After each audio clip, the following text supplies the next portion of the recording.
Hello guys! Welcome to my YouTube channel. So ngayon guys, kung makikita nyo yung sa background ko, we are here in a river. Ngayon, river na naman tayo. So medyo maangin guys. Sombrero natin. Para hindi maangin. So yung sa likod, it's a dam. So andito tayo sa Labugaong Dam. Dito sa Solsona, Ilocos Norte.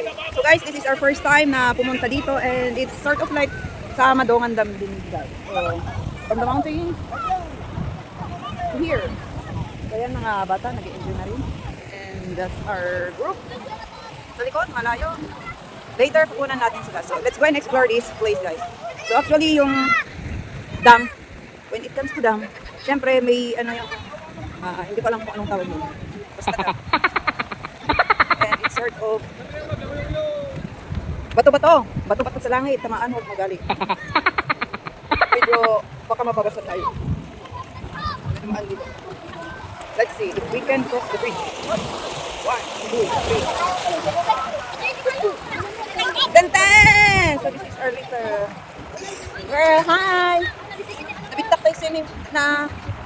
And that's Oyos. Say hello, Oyos. Our very talkative girl. Not talkative boy. Naging girl tuloy. So, na!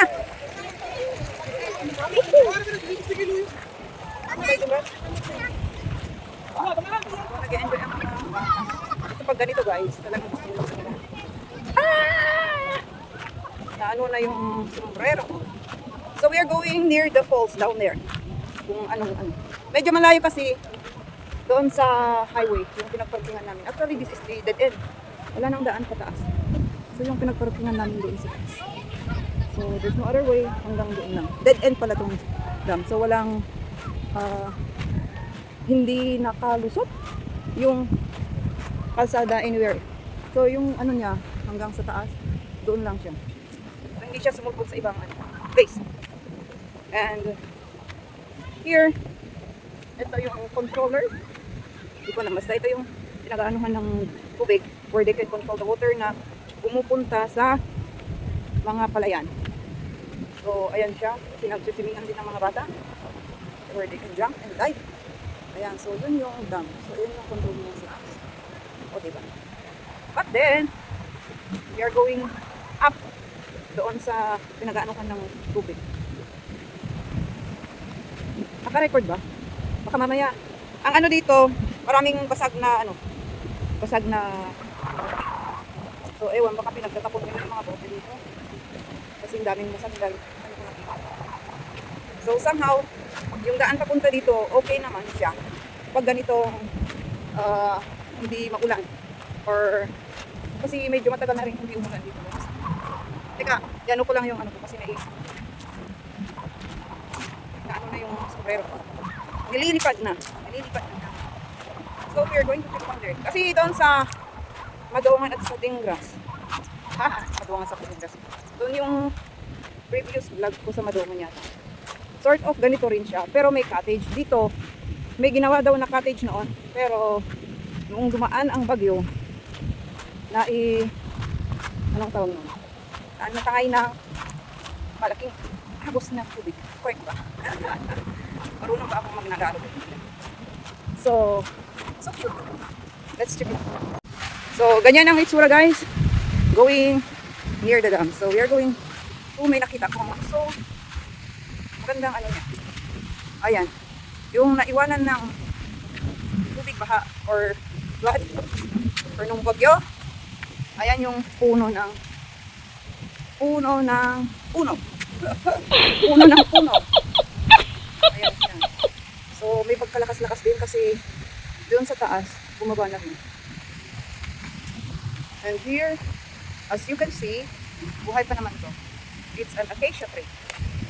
So, ano ang pagka-kapit ng roots niya sa baba kasi hindi siya na tangay na baha. So, we're going closer to the dam. Ayan guys, super bato. Pero malilinis naman yung mga bato nila guys. Hindi yung lumot-lumot. Mga lalaki nga lang talaga. From where the stone comes from. So ayan guys, dun sa taas, bundok na yan. Hindi ko alam saan ang galing. Sana makakyat tayo doon sa taas. Makikita natin kung saan galing talaga yung tubig. So sort of.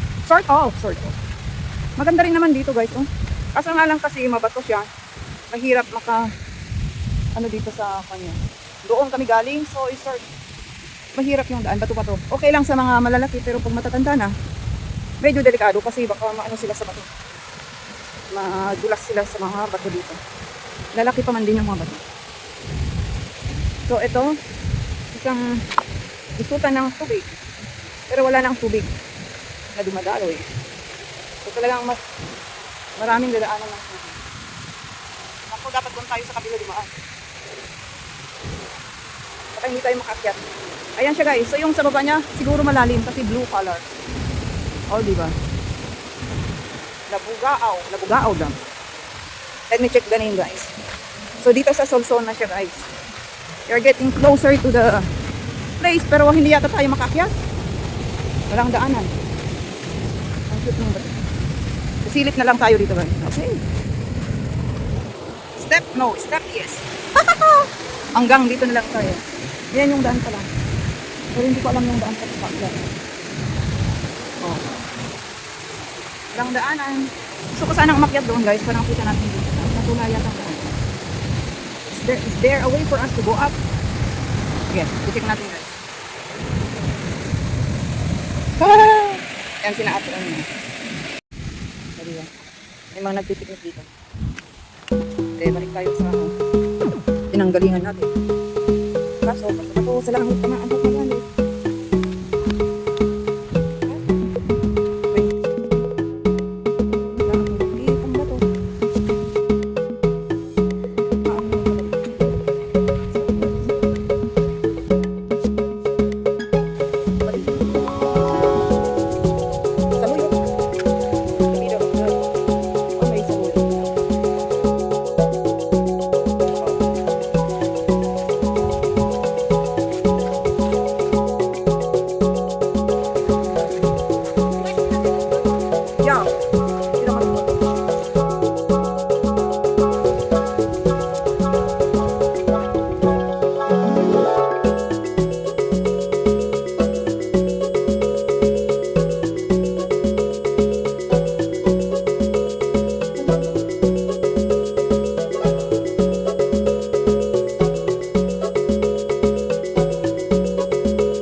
Alam mo, kapag tumatanda na pala tayo, mas priority na natin yung paano maging masaya.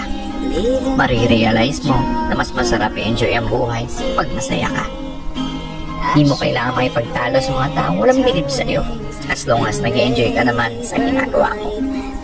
Maiksi lang ang buhay natin, hindi natin kailangan makipag-argumento. Positive people will always choose happiness. Kaya kung saan ka masaya, tuloy mo lang. Enjoy lang natin ang ating buhay kung saan tayo nagiging masaya. Thank you so much for watching. Don't forget to like and subscribe. Martin